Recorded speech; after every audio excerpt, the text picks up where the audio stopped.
Musyarih dengan nomor peserta 674 akan membawakan syarahan Al-Quran berjudul Merawat Persaudaraan dalam Semangat Kebinekaan. Musyarih dengan nomor peserta 674 akan membawakan syarahan Al-Quran berjudul Merawat Persaudaraan dalam Semangat Kebinekaan. Silahkan. Assalamualaikum warahmatullahi wabarakatuh. Waalaikumsalam warahmatullahi wabarakatuh. Alhamdulillah, alhamdulillahillazi amarna bil jama'ah wa nahana 'anit tafarruqi wal 'asabiyyah. Assalatu wassalamu ala Rasulillah wa ala alihi wa ashabihi wa man ittaba'a risalatah. Amma ba'd. Salam tahiyat tanda hormat kepada majelis juri syarhil Quran yang kami muliakan. Andai taulan sebangsa dan setanah air yang kami cintai. Badan Informasi Geospasial meresmikan bahwa Indonesia merupakan sebuah negara yang terbentuk berdasarkan realitas keberagaman, yakni terdiri dari 17.001 pulau yang dihuni oleh lebih dari 1.300 etnis dengan 719 bahasa yang berbeda. Selain itu, terdapat 6 agama yang diakui di Indonesia seperti Islam, Kristen Katolik, Kristen Protestan, Hindu, Buddha, dan Konghucu. Sehingga seorang penulis buku bernama Maulid Rahmatillah menulis dalam sebuah bukunya yang berjudul Wonderland of Indonesia mengatakan bahwa ribuan pulau yang terbentang di garis khatulistiwa menunjukkan bahwa Indonesia merupakan negara kepulauan dengan berbagai suku bangsa. Walaupun terbentang dari Sabang sampai Merauke, dari Miangas sampai Pulau Rote, dengan banyaknya rumah ibadah dari gereja sampai musola, kita tetap satu di dalam Pancasila. Sebab di satu sisi keberagaman ini hadirin mampu menjadikan bangsa Indonesia sebagai negeri yang unik dan menarik. Sementara di sisi lain, keberagaman tersebut jika tidak dijaga dan dikelola akan bisa menjadi sumber-sumber potensi konflik, baik konflik antar suku, etnis, bahkan agama, yang pada gilirannya akan meruntuhkan masalah negara, bahkan bisa menjadi target dan sasaran bagi pihak-pihak yang tidak menginginkan negara Indonesia sebagai negara yang kuat, hebat, dan bermartabat. Tentu sangat berbahaya bagi tegaknya pilar persatuan dan kesatuan bangsa. Kita, umat Islam Indonesia, sebagai penduduk mayoritas di negeri ini harus mengerti dan memahami konsep keberagaman agar kita bisa menjadi garda terdepan sehingga kita dapat menjadikan keberagaman sebagai pemersatu bangsa sebagaimana semboyan kita Bhinneka Tunggal Ika, berbeda-beda tapi tetap satu jua. Lantas apa yang harus kita lakukan dalam menyikapi kehidupan yang beragam tersebut? Sebagai jawabannya, merawat persaudaraan dalam semangat kebinekaan adalah judul syarahan yang akan kami sampaikan dengan landasan firman Allah di dalam Al-Quran surah Al-Hujurat ayat 13.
innallaha alimun khabir.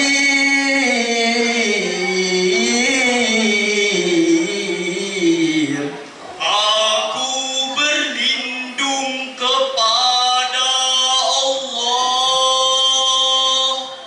dari godaan syaitan yang terkutuk dengan menyebut nama Allah yang Maha Pengasih, Maha Penyayang.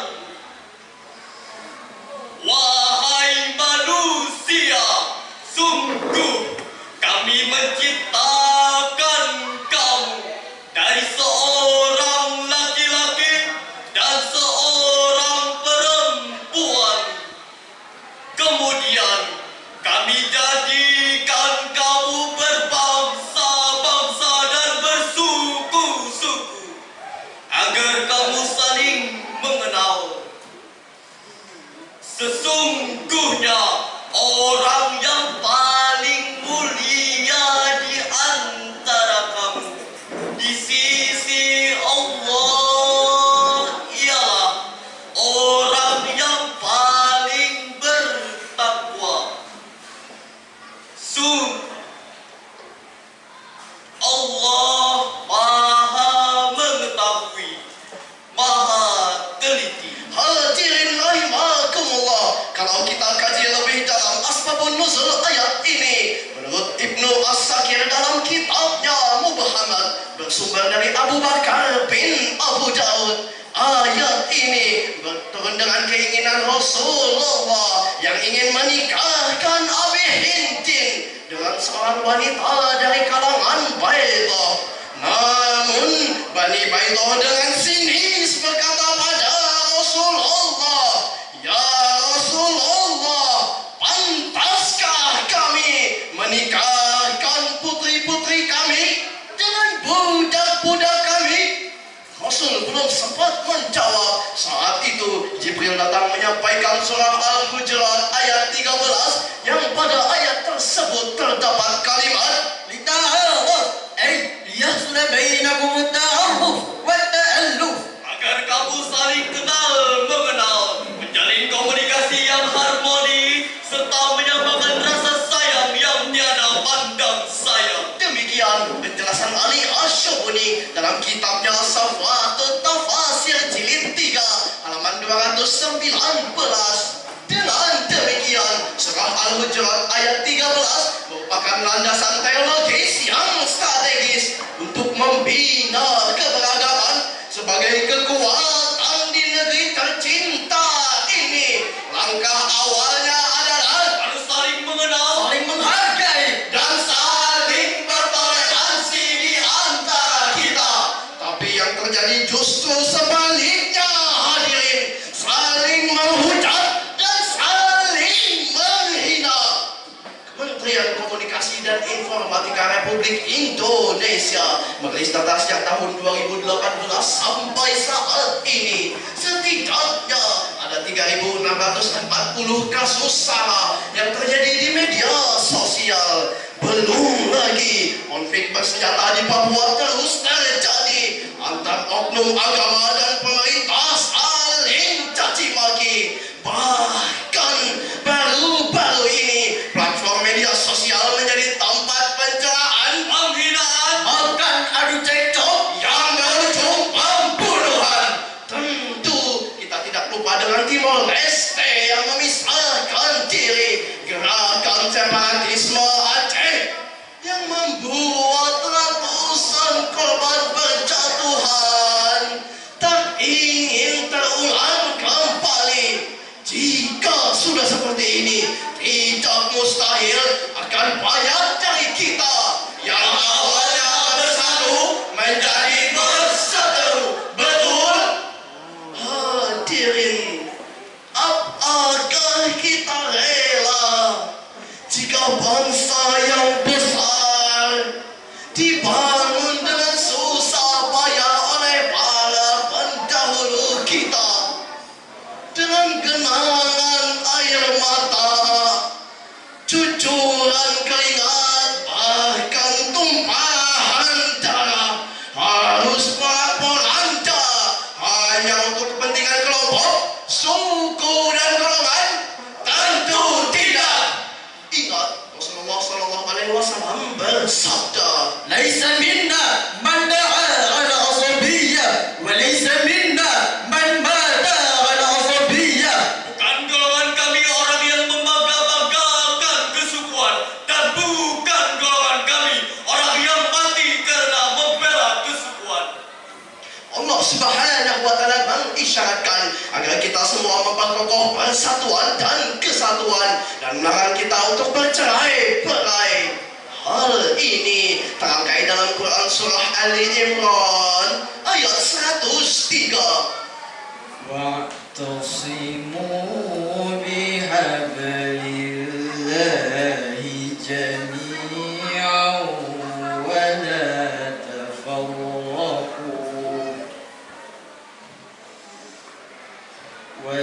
واذكروا نعمة الله عليكم إذ كنتم أعداء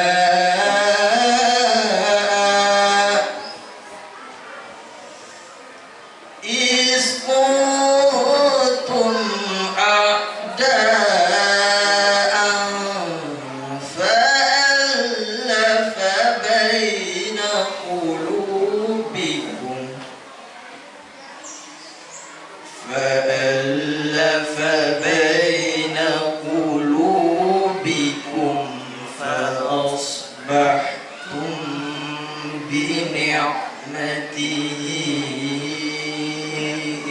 إخوانا وكنتم على شفا حفرة من النار فأنقذكم منها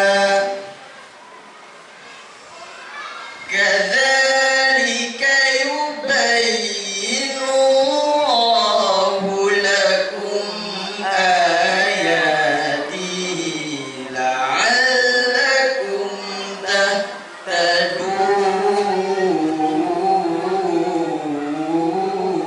تهتدون كذلك يبين الله لكم آياته لعلكم تهتدون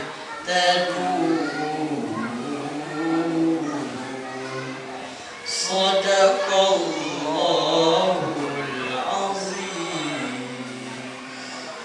Dan berpegang teguhlah kamu semuanya kepada tali agama Allah, dan janganlah bercerai-berai, dan ingatlah akan nikmat Allah kepadamu ketika kamu dahulu bermusuhan. Lalu Allah mempersatukan hatimu sehingga dengan karunia-Nya kamu menjadi bersaudara. Sedangkan ketika itu kamu berada di tepi jurang neraka. Lalu Allah menyelamatkan kamu dari sana. Demikianlah Allah menerangkan ayat-ayatnya kepadamu agar kamu mendapat petunjuk. Maha benar Allah yang Maha Agung dengan segala firman-Nya. Hadirin rahimakumullah, wa'tasimu bihablillahi jami'an wa la tafarraqu, dan berpegang teguhlah kamu semuanya kepada tali agama Allah, dan janganlah bercerai-berai. berpegang teguh, bersatu, dan melarang kita untuk bercerai-berai. Imam Ismail Haqqi Al-Barshawi, seorang cendekiawan Muslim Turki Ottoman abad ke-17, dalam tafsirnya Ruhul Bayan jilid 5 halaman 321 menjelaskan bahwa penyebab terjadinya tafarruq atau berpecah belah ialah kuntum a'da'a, apabila kamu berselisih. Sedangkan di dalam tafsir Jalalain jilid 2 halaman 337 mengatakan bahwa فإن الفرقة هلكة والجماعة نجاحة. Sesungguhnya perpecahan merupakan kebinasaan dan persatuan merupakan keselamatan. dengan demikian, untuk menjadikan keberagaman sebagai kekuatan adalah harus bersatu, Bukan berseteru, berintegrasi, bukan disintegrasi, siap berkompetisi. bukan berkelahi. Oleh karena itu, mulai detik ini, mari kita samakan langkah. Ragamkan gerak, Satukan persepsi. Berat sama dipikul, ringan sama dijinjing. Dari uraian tersebut dapat disimpulkan bahwa persatuan dan kesatuan merupakan kunci sukses dalam membangun bangsa. Sebab keberagaman merupakan rekayasa ilahi yang patut kita jaga dan kita syukuri. Karena Indonesia adalah satu nusa, satu bangsa, dan satu tanah air kita. Ayo bangsa Indonesia, revolusimu belum selesai. Indonesia